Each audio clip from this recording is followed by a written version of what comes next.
The group of 4 senior soccer players, Kevin, Josh, Liam, and Marcus, were known troublemakers around Silverwood High School.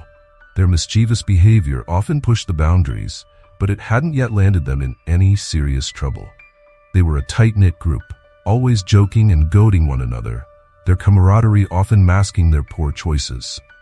As they made their way home after practice, their eyes locked onto the sight of the old man sitting on the bench, his red MAGA hat a vivid beacon in the late afternoon light. Kevin, the informal leader of the group, pointed towards the man, his face twisted in a mix of curiosity and disdain. "Look at that," he said, his voice dripping with derision. "Who wears that hat in public anymore?" The others laughed, their interest piqued. Josh snickered. He must be stuck in the past or something. They exchanged glances, the atmosphere shifting as a silent agreement passed between them. This would be their next target. As they approached the old man, he barely looked up from his book. He seemed absorbed, unbothered by the world around him. The teenagers surrounded him, their presence slowly cutting off the sunlight and casting a shadow over his peaceful spot on the bench. Kevin cleared his throat dramatically, catching the old man's attention. The man looked up, his eyes meeting Kevin's with a polite but distant expression. "Can I help you boys?" he asked, his voice calm and steady. His question, genuine and unassuming, was met with sneers. "Yeah, you can help us," Kevin said, smirking. "You can start by getting rid of that hat. You know what that thing stands for?" He jabbed a thumb toward the bright red cap, his friends snickering behind him. The man glanced at the hat and then back at Kevin. "It's just a hat," he replied, maintaining his composure. "I'm not looking to argue, son."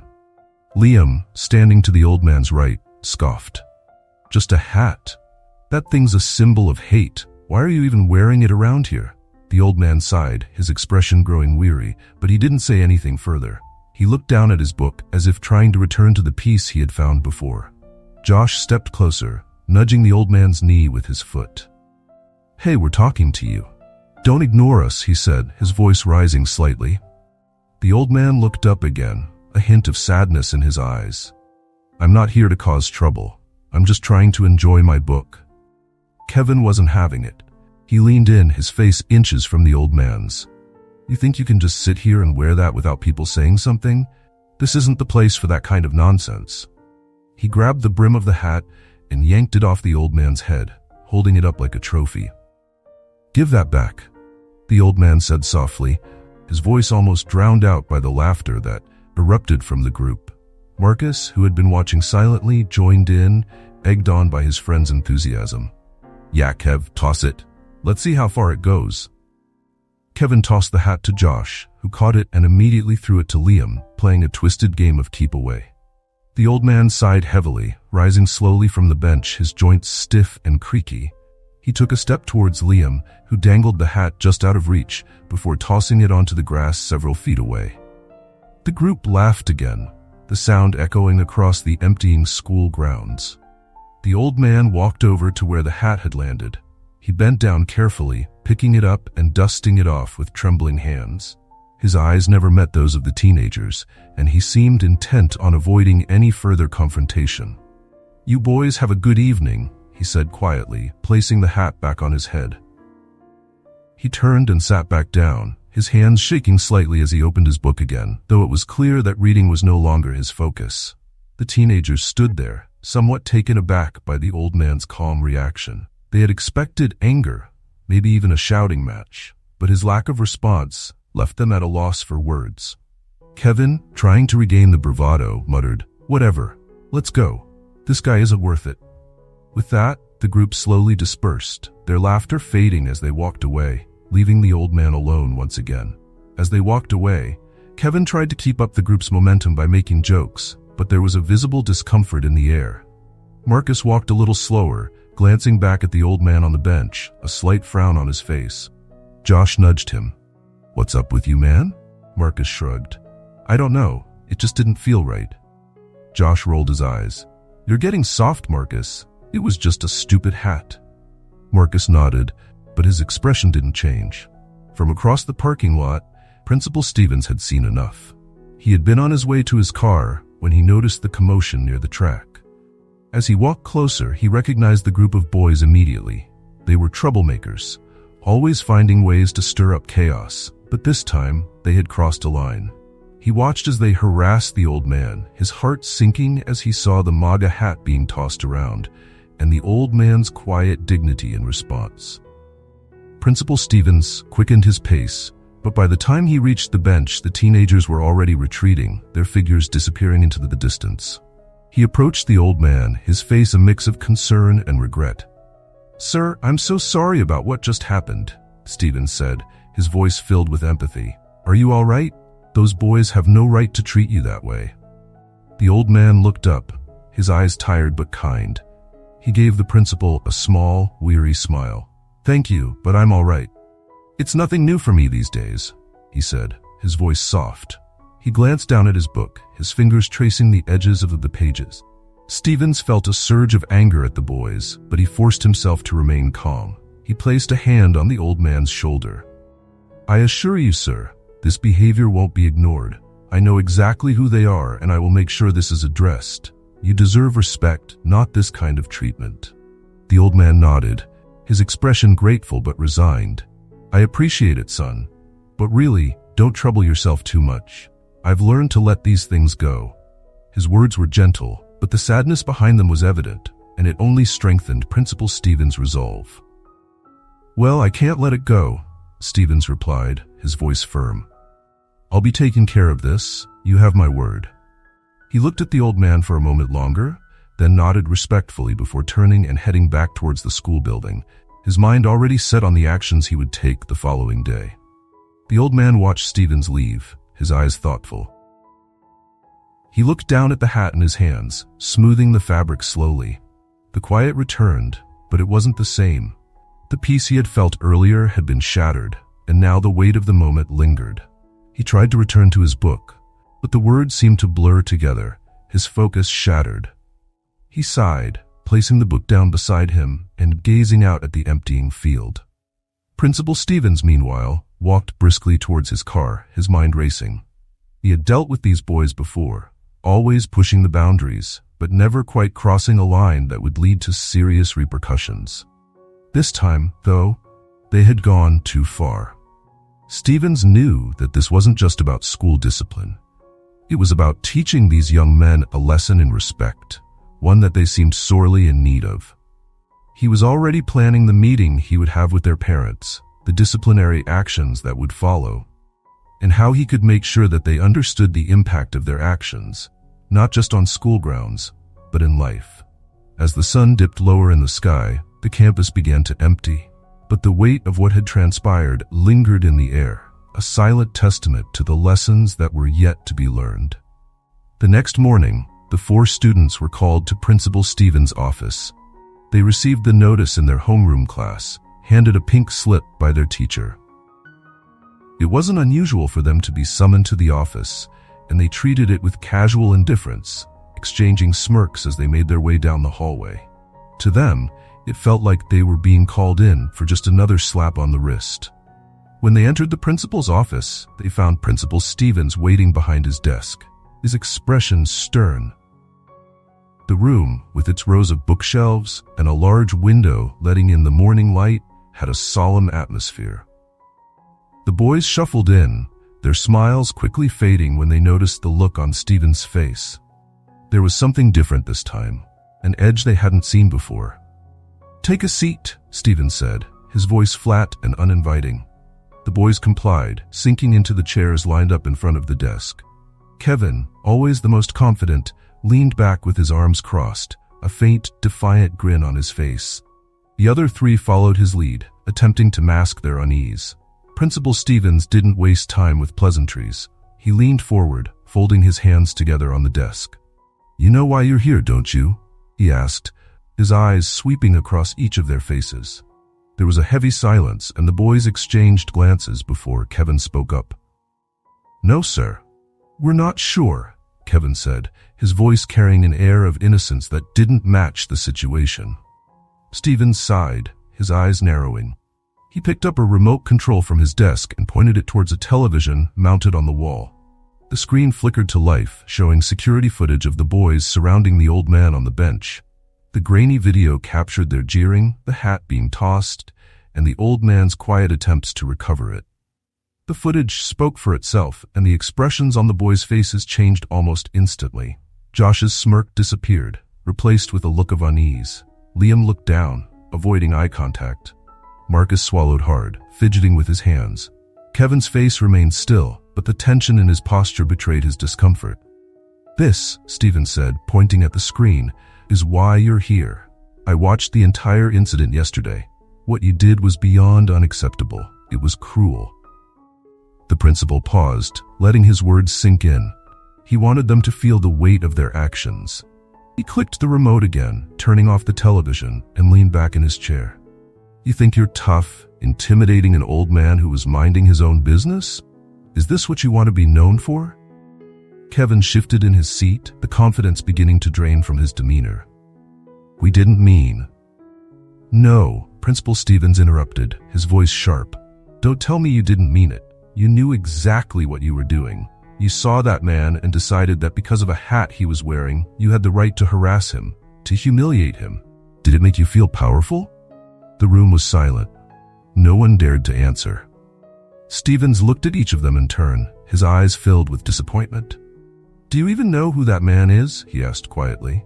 When no response came, he continued, "His name is Mr. Thompson. He's a retired veteran who has spent years volunteering at the local library, helping children learn to read. He's a respected member of this community." Liam looked up, his face pale. We didn't know," he mumbled, his voice barely audible. "Of course you didn't," Stevens said, his tone heavy with frustration. "Because you didn't care to find out. All you saw was a hat, and you made your decision right then and there. You judged him without knowing anything about him, and that is the root of the problem here." Marcus shifted uncomfortably. We thought we were doing the right thing. Standing up against hate," he said, though his voice lacked conviction. Principal Stevens sighed deeply. He got up from his chair and walked around the desk, standing directly in front of the boys. "You thought you were standing up against hate?" he repeated, his voice tinged with incredulity. "You acted on an assumption without bothering to understand. You became exactly what you thought you were fighting against, intolerant and disrespectful." He paused for a moment, allowing the silence to stretch uncomfortably. "Tell me," Stevens continued, "did any of you stop to think that Mr. Thompson might have a reason for wearing that hat? Did you think for 1 second about who he is as a person, or were you so blinded by your own assumptions that you couldn't see past a piece of clothing?" Josh's head hung low, and he shook it slightly. "No, sir," he muttered. Stevens nodded, his expression a mix of sadness and determination. "I want you all to understand something very clearly. What you did was not only wrong, it was cowardly. You targeted someone you thought couldn't fight back, someone vulnerable, because it made you feel powerful. But power doesn't come from intimidation. It comes from respect, empathy, and understanding." He returned to his desk, sitting down heavily. The boys remained silent, the gravity of the situation finally sinking in. "Now," Stevens said, his voice firm, "there will be consequences. I cannot and will not allow this kind of behavior to go unpunished." He picked up a folder from his desk and opened it, glancing at the papers inside. "Each of you will be suspended from school for 2 weeks. During this time, I expect you to reflect on your actions and think about the kind of people you want to become." Kevin's eyes widened, and he opened his mouth to protest, but Stevens held up a hand to stop him. "I'm not finished," he said sharply. "In addition to your suspension, each of you will be required to complete community service. You will spend your hours at the local library, the very same one where Mr. Thompson volunteers. You will assist him and the other staff members with anything they need. You will see firsthand the kind of impact he has on this community, and maybe, just maybe, you'll learn something about respect." Liam looked up, his expression a mixture of shock and regret. "The library?" he echoed. "But nothing," Stevens said firmly. "You will do this, and you will do it without complaint. This is not negotiable. You need to understand that your actions have consequences, not just for yourselves but for the people around you. This is your chance to make amends." The boys sat in stunned silence. The weight of their punishment was settling in, and for the first time, they seemed to understand the severity of what they had done. Stevens looked at them, his expression softening slightly. "I hope you take this opportunity to learn and grow. Mr. Thompson didn't deserve what you did to him. He deserves your respect, and so does every other person you meet. You have a lot of work to do, but I believe you can do better." He stood up, signaling that the meeting was over. "You're dismissed. You'll begin your community service tomorrow afternoon. I suggest you use the time between now and then to think about the choices you've made." The boys stood slowly, their heads bowed. As they filed out of the office, Principal Stevens watched them go, hoping that his words had left an impression. He knew this wasn't the end of the story. It was just the beginning. The real work would come in the days ahead, as the boys faced the consequences of their actions and learned what it meant to treat others with dignity and respect. The news of the 4 students' suspension spread through Silverwood High School like wildfire. It didn't take long for whispers and rumors to make their way from classroom to classroom, the story of Kevin, Josh, Liam, and Marcus becoming the latest scandal. Teachers, students, and even parents were discussing it, each with their own opinion on the matter. The suspension carried weight, not only because it involved a group of well-known troublemakers, but also because the reason behind it was an incident rooted in intolerance. As the students served their suspension, the weight of their actions began to affect them in different ways. Kevin, who had always been the informal leader of the group, felt the brunt of the backlash more intensely. His parents were furious, with his father delivering a particularly scathing lecture that cut deeper than any punishment from Principal Stevens. "That man could have been your grandfather," his father had said, shaking his head in disbelief. "You've embarrassed not only yourself but this entire family. We raised you better than that." The disappointment in his father's voice echoed in Kevin's mind long after the conversation ended. He found himself questioning his motivations. Why had he felt the need to target the old man in the first place? Had it really been about the hat, or was it something else, something darker, a need to assert power over someone he perceived as weaker? These questions haunted him, keeping him up at night as he tried to make sense of his actions. The more he thought about it, the more he realized that his actions were fueled by a sense of insecurity. He had wanted to impress his friends, to show that he was fearless, but now he could see how misguided that need had been. Josh, on the other hand, faced his own share of challenges at home. His mother, a gentle woman who believed in kindness above all else, was devastated by his behavior. "I never thought I'd see the day where my son would bully someone," she said, her eyes filled with tears, "especially not an elderly man who's done nothing to you." Her words weighed heavily on Josh, and he found himself retreating to his room, avoiding his family out of shame. He had always been close to his mother, and knowing that he had let her down hurt more than anything else. He spent hours in his room, replaying the incident in his head, feeling a deep sense of regret.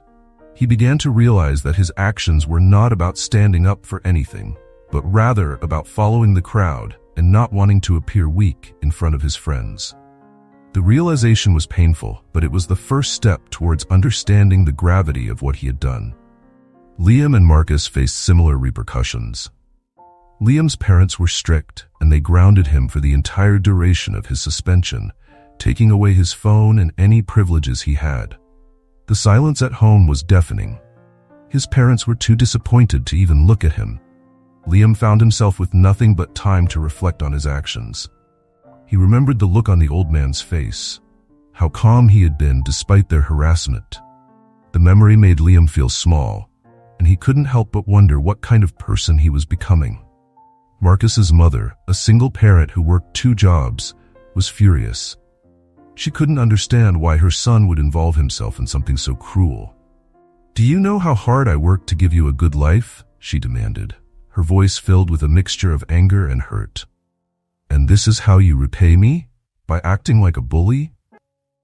Marcus felt the weight of his mother's words deeply. He knew how much she sacrificed for him, and he had repaid her by making a terrible choice. He spent his suspension helping around the house, trying to make up for the disappointment he had caused. But the guilt lingered, gnawing at him with every passing day. He realized that his actions had consequences not just for himself, but for the people who loved and supported him. The boys were isolated, both at home and within their social circles. Their friends at school distanced themselves, not wanting to be associated with the controversy. Some classmates mocked them openly, while others simply avoided them altogether. The boys, who had once walked the halls with a sense of bravado, now found themselves alone, their reputations tarnished by their own actions. It was a harsh lesson, but one that forced them to confront the reality of who they had become.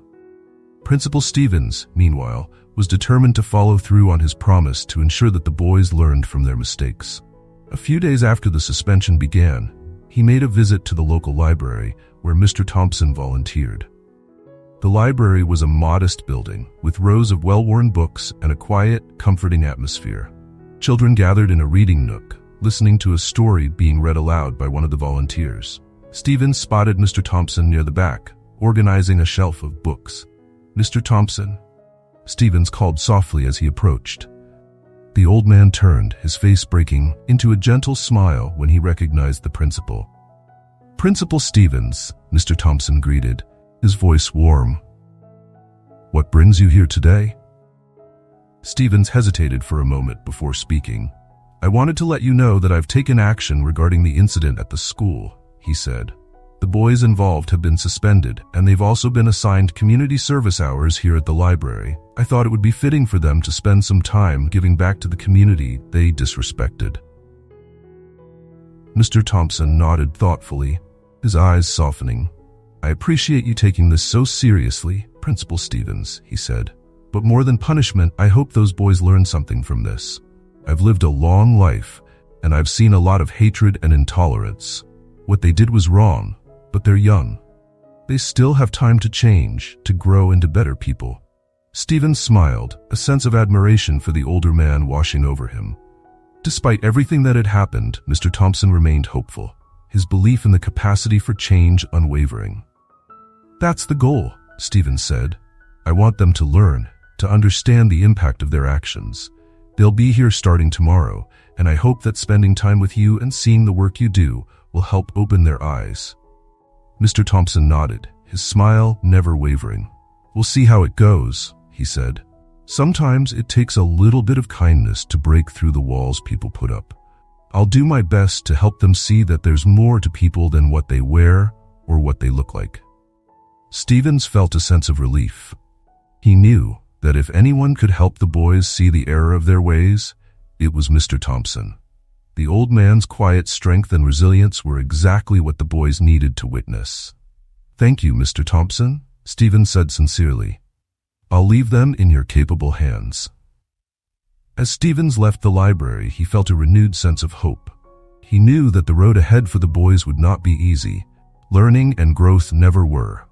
But he also knew that they had been given an opportunity, a chance to change the course they were on. And with Mr. Thompson's guidance, perhaps they would come to understand the importance of empathy, respect, and the value of every individual they encountered. The boys, in the meantime, had no idea what to expect from their community service assignment. The library was the last place they wanted to be, and the thought of facing the old man they had disrespected filled them with a sense of dread. But deep down, each of them knew that they had brought this on themselves, and perhaps, just perhaps, they could find a way to make things right. The uncertainty of what awaited them at the library was daunting, but there was also a glimmer of hope.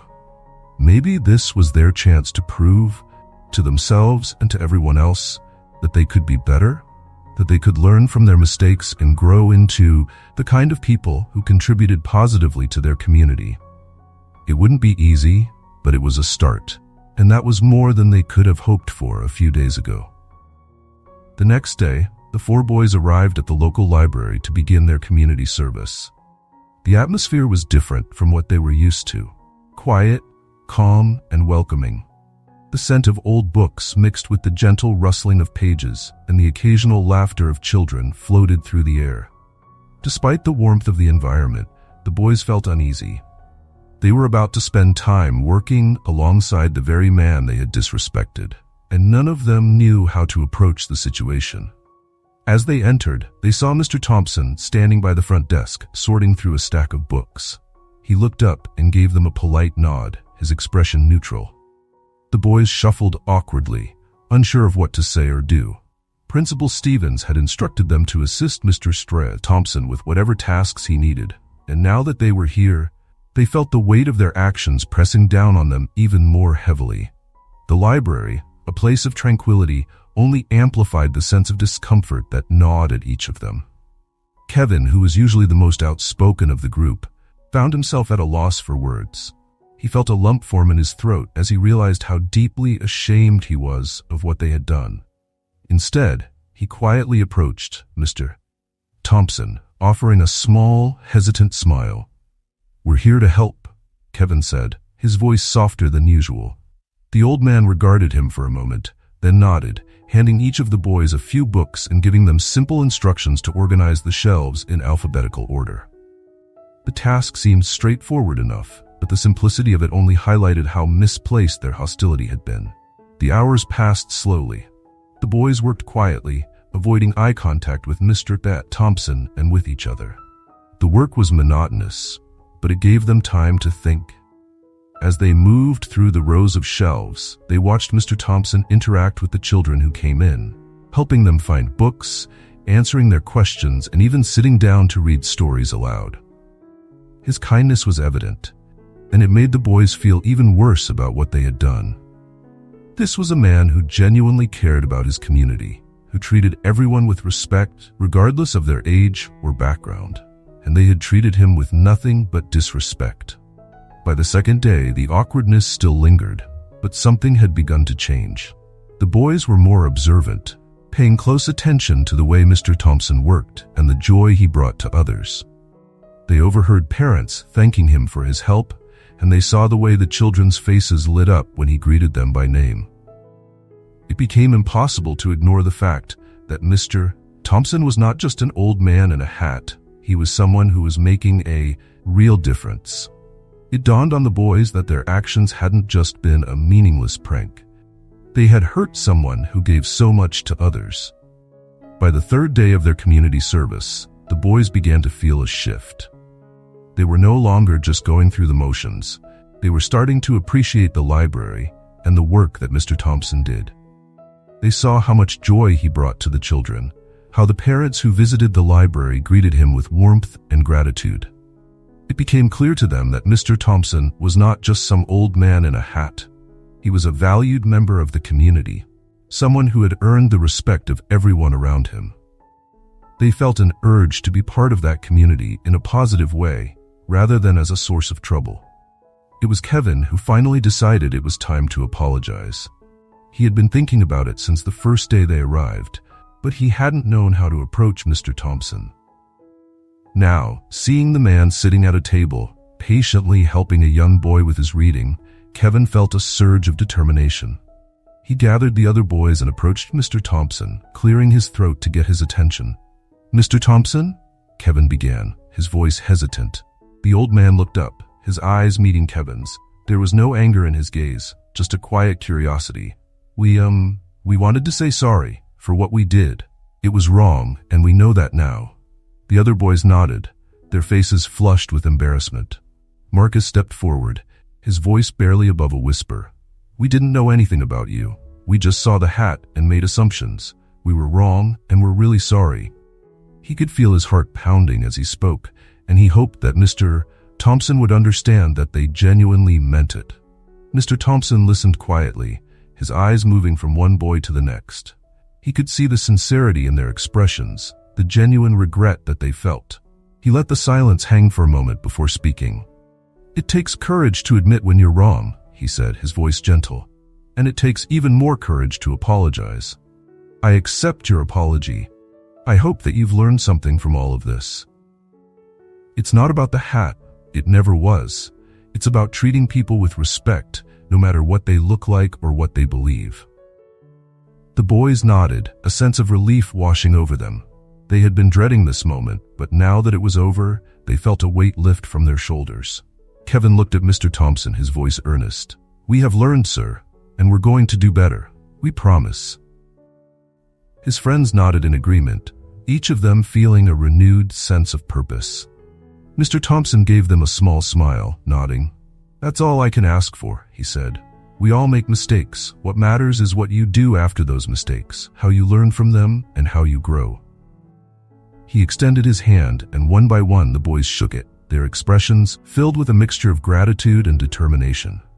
It was as though an unspoken bond had formed between them, one built on respect, humility, and the desire to be better. As they continued their community service that day, the atmosphere was different.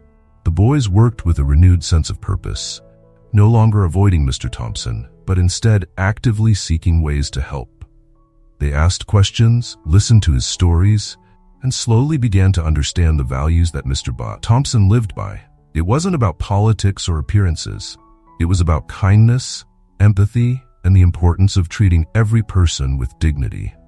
They found themselves laughing along with the children and engaging with the community members who visited the library. The change in them was palpable, and it didn't go unnoticed by those around them. By the end of their community service hours, the boys had gained more than just a sense of accountability. They had gained a mentor in Mr. Thompson, someone who had shown them the power of compassion and the importance of understanding others. And for the first time, they felt like they were truly part of the community, not just bystanders, but active participants in making it a better place. They left the library that day with their heads held higher, knowing that they had taken an important step in growing beyond their past mistakes. The boys returned to school with a changed perspective. They had learned firsthand the importance of humility, empathy, and understanding. No longer were they the troublemakers who judged people by appearances. They now knew better. Kevin, inspired by the experience, wrote an essay about their community service, titled "The Power of Respect." In it, he detailed the journey of learning to see beyond the surface and valuing people for who they truly are.